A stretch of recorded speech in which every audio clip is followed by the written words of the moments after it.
Oke, halo semuanya. Jadi kali ini kita akan belajar tentang sistem persamaan linear 3 variabel dengan metode eliminasi dan substitusi. Nah, tenang aja, ini metode yang anti ribet-ribet. Tapi sebelum kita mulai, mau ingatkan ke teman-teman bahwa matematika bukan sekedar tentang angka. Dengan belajar matematika, akan mengasah kreativitas, ketelitian, dan pantang menyerah, terutama pada materi ini. Karena pasti banyak yang mikir ribet, pusing, dan sangat sulit. Nah, tapi dengan menyelesaikan inilah kita bisa mengasah skill-skill yang barusan saya katakan. Nah, sebelum belajar, yakini dulu dirimu bahwa kamu bisa. Dan pastikan kamu fokus selama belajar. Nah, ini tidak panjang-panjang videonya, tapi semoga teman-teman bisa paham. Oke. Nah, jadi pertama kita harus paham konsep dan prinsipnya dulu. Nah, dalam sistem persamaan linear 3 variabel ini, kita lihat apakah ada koefisien variabel yang sama antar persamaan. Nah, mungkin teman-teman ada yang bingung, apa itu koefisien variabel. Nah, jadi koefisien variabel itu yang ini. Koefisien variabel itu adalah angka yang berada di samping variabel. Nah, ini kan variabel X. Maka koefisien X-nya adalah si min 4. Ini variabel Y, koefisien variabelnya adalah si min 2. Begitu juga dengan si Z. Ini variabel Z, dan koefisiennya adalah 1. Begitu. Nah, jadi di sini ada 3 persamaan. Ini persamaan 1, persamaan 2, dan persamaan 3. Jadi kita lihat dulu apakah ada koefisien variabel yang sama. Misalnya, untuk variabel X, koefisien yang pertama min 4, kemudian 1, kemudian 2. Tidak ada yang sama ya. Kemudian untuk variabel Y, kita lihat di 3 persamaan ini. Yang pertama koefisiennya min 2, kemudian di sini 3, di sini 1. Jelas tidak ada yang sama. Kemudian untuk variabel Z, kita lihat koefisiennya. Di sini 1, di sini min 2, di sini min 3. Tidak ada juga yang sama, ya kan? Nah, jadi ketentuannya, setelah kita lihat koefisiennya ada atau tidak yang sama, jika ada, maka bisa langsung kita pilih 2 persamaan untuk dieliminasi. Tapi jika tidak ada, kita tetap pilih 2 persamaan, kita ambil, tapi kita samakan dulu koefisien variabel yang akan kita eliminasi. Begitu teman-teman. Jadi nanti kita kalikan dengan koefisien lawannya. Oke, untuk semakin memahami, kita masuk ke prosedur penyelesaian.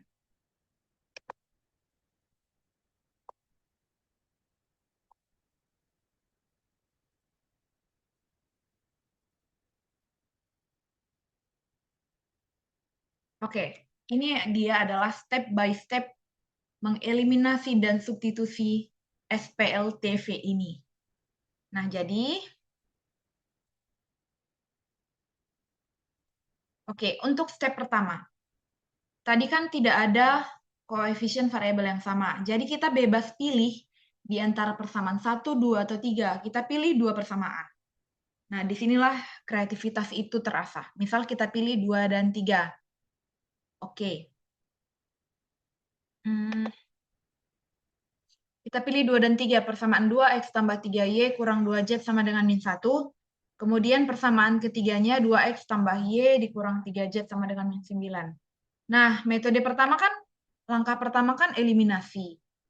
Teman-teman bisa pilih mau dieliminasi variabel X, Y, ataupun Z. Nah, di sini saya pilih menghilangkan atau mengeliminasi variabel X. Karena kita mau mengeliminasi si X, maka fokuslah pada koefisien si X. Nah, perhatikan di sini. Persamaan yang kedua, yang ini, Koefisien X-nya kan 1, sedangkan koefisien X di persamaan yang di bawahnya ini ada 2. 1 dan 2 tidak sama kan, maka kita samakan. Dengan cara mengalihkan persamaan yang ini dengan 2. Agar dia nanti kan 1 dikali 2, dia akan sama dia, hasilnya 2. Kemudian persamaan kedua, kita kalikan 1. Gitu. Nah, terbukti ketika kita kalikan ini. 1X dikali 2, 2X. 3Y dikali 2, 6Y. Kemudian min 2Z dikali 2 itu min 4Z. Kemudian hasilnya juga kita kali 2. Min 1 dikali 2, hasilnya min 2. Nah, untuk yang di bawah ini, kan dikali 1, ya udah tinggal ditulis aja, tidak ada perubahan. Jadi dia 2X tambah Y dikurang 3Z dikurang min 9. Kemudian tinggal kita eliminasi. Nah, operasinya di sini dikurang agar variabel X-nya bisa habis. Kita buktikan, 2X dikurang X, kan habis. Oke, jadi di sini tidak ada lagi X-nya, karena X-nya itu adalah sudah jadi. Gitu. Kemudian yang Y, 6Y dikurang Y, atau 6Y dikurang 1Y, maka 5Y.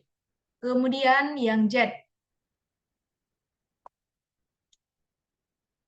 min 4Z dikurang min 3. Nah, ingat teman-teman, min 4 dikurang min 3. Nah, mana tahu ada yang belum paham operasi positif dan negatif ini. Jadi begini konsepnya, min 4 dikurang min 3. Nah, min ketemu min sebelah-sebelahan. Itu berubah menjadi tambah. Oke, jadi dia min 4 tambah 3. Nah, mungkin kalau min 4 tambah 3 udah mudah ya. Utangnya 4, uangnya 3. Lalu dibayarkan utangnya, maka utangnya tersisa 1. Sehingga min 4 tambah 3 adalah min 1. Maka di sini dia hasilnya min 1Z. Satunya tidak perlu ditulis. Gitu. Kemudian untuk hasilnya min 2 dikurang min 9. Sama ya dengan yang ini tadi. Min 2 dikurang min 9. Oke. Ini akan berubah menjadi tambah. Jadi ilustrasinya utang kamu 2 juta, uang kamu 9 juta, kamu bayarkan, maka masih ada kan uangnya, jadi uangnya tinggal 7, positif. Maka di sini dia 7. Maka ini adalah persamaan keempat. Nah, step yang kedua kita juga lakukan eliminasi variabel yang sama. Di step 1 kita eliminasi X, di step 2 juga kita eliminasi X. Kita bebas pilih juga. Kalau di step 1 tadi kita pilih 2 dan 3, di step 2 ini kita pilih misal persamaan 1 dan 2. Nah, kita perhatikan variabel X-nya, koefisiennya di sini min 4, di sini 1. Sehingga kita kalikan yang persamaan atas ini dengan 1, sedangkan persamaan bawah ini dengan 4. Jadi dia kita kalikan dengan lawannya, begitu. Bisa aja dengan min 4 ya, teman-teman. Biar sama-sama min, tapi it's okay. Kemudian, tinggal kita kali. Persamaan yang di atas ini kan kali 1, ya udah tinggal ditulis. Persamaan yang di bawah ini dikali 4, masing-masingnya dikali 4. 1X dikali 4, 4X. 3Y dikali 4, 12Y. Min 2Z dikali 4, min 8Z. Min 1 dikali 4, min 4. Lalu kita eliminasi. Nah, tadi kan di sini kita eliminasi dengan kurang, sedangkan yang ini dengan tambah. Nah, kenapa bisa tambah? Karena tanda koefisiennya atau tanda dari nilai ini min, sedangkan ini positif. Jadi ketentuannya itu kalau ada satu min, satu positif, maka di sini kita jadi tanda tambah agar bisa habis. Jadi dia min 4 tambah 4 kan 0, sehingga dia habis X-nya. Kemudian kita fokus ke Y. Min 2Y ditambah 12. Oke.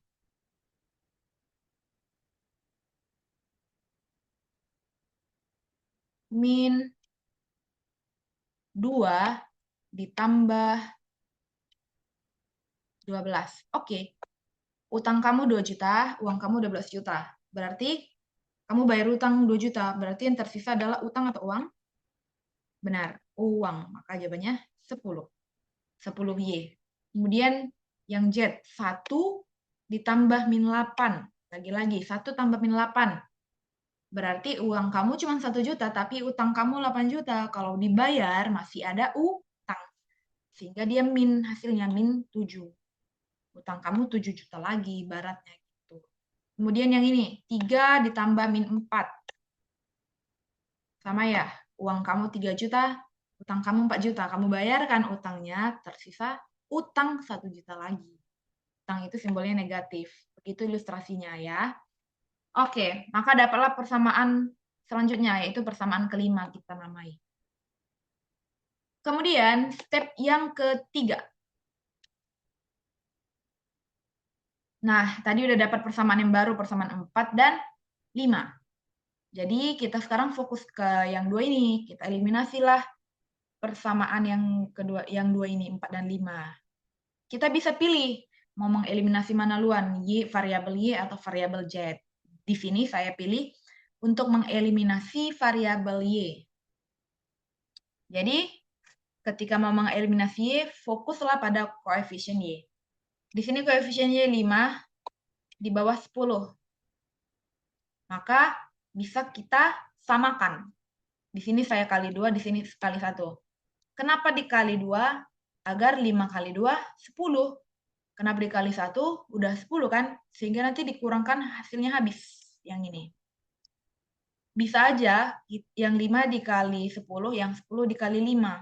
Tapi hasilnya akan susah. Akan besar. Intinya, kita samakanlah koefisien ini. Kita cari pengali dari kedua angkanya agar sama. Begitu. Oke, yang di atas kali 2. Masing-masing kali 2. 5Y dikali 2, 10Y. Min 1 dikali 2, min 2, 7 dikali 2, 14. Dan yang di bawah dikali 1 tetap ditulis. Lalu kita hilangkan yang Y karena 10 dikurang 10 kan habis. Maka tinggallah min 2 dikurang min 7. Oke. Min 2 dikurang min 7. Oke, seperti yang tadi. Ketika min berdekatan dengan min, maka dia akan berubah menjadi tambah. Jadi dia jadinya min 2 tambah 7. Oke, gampang ini kan. Min 2 tambah 7 berarti utangnya 2, uangnya 7 juta. Dibayarkan utangnya, tinggallah 5 juta uangnya. Maka ini menjadi 5Z. Nah, kemudian 14 dikurang min 1. Sama. Kan tandanya bertemu, 14 dikurang min 1. Ini kan ketemu dia, jadi dia jadi tambah. Gitu. 14 tambah 1, 15. Maka 5Z sama dengan 15. Sehingga kita dapatlah untuk mencari Z, 15 ini kita bagi 5 sama dengan 3. Oke, sudah dapat Z-nya 3. Step selanjutnya, kan udah ada nih nilai variabel yang ketemu, yaitu Z. Ya udah, kita masukkan aja si Z, nilai Z sama dengan 3 ini ke persamaan 4 ataupun 5. Kita pilihlah di sini 4 kan. Persamaan 4-nya tadi 5Y dikurang Z sama dengan 7. Yaudah kita gantikan Z-nya menjadi 3. Maka 5Y dikurang 3 sama dengan 7. 5Y sama dengan 7 tambah 3. Kenapa? Karena min 3 agar habis di kiri, maka kita tambah 3. Atau min 3-nya kita pindah ke kanan, jadi tambah 3. 7 tambah 3 kan 10. Maka 5Y sama dengan 10. Jadi Y-nya sama dengan 10 bagi 5, sama dengan 2. Nah, udah dapat nih nilai Z dan nilai Y. Terakhir kita mencari X. Mencari X gampang, tinggal kita pilih ke persamaan 1, 2, atau 3. Kan mencari variabel X. Kenapa nggak ke 4 dan 5? Karena di 4 dan 5 nggak ada nilai X. Gitu, nggak ada variabel X-nya. Oke, step yang terakhir ini adalah kita mencari X dengan cara substitusi nilai Z dan nilai Y yang udah ada ke persamaan 2. Saya pilih 2, teman-teman boleh pilih 1 ataupun 3 ya. Kita masukkan aja. Persamaan 2 kan X tambah 3Y kurang 2Z sama dengan min 1. Kita ganti nilai Y-nya menjadi 2. Jadi 3 dikali 2 dikurang 2 dikali 3. Z-nya kan tadi 3. Jadi dia dikalikan ya dengan koefisien variabelnya. Sehingga menjadi X tambah 3 kali 2, 6. Nih. Dikurang 2 kali 3, 6. Sama dengan min 1. 6 dikurang 6, 0. Habiskan. Jadi X sama dengan min 1. Itulah dia caranya teman-teman. Semoga bermanfaat. Dan jangan lupa subscribe agar semakin banyak yang paham. Oke, jangan lupa share juga, komen, dan like. Thank you.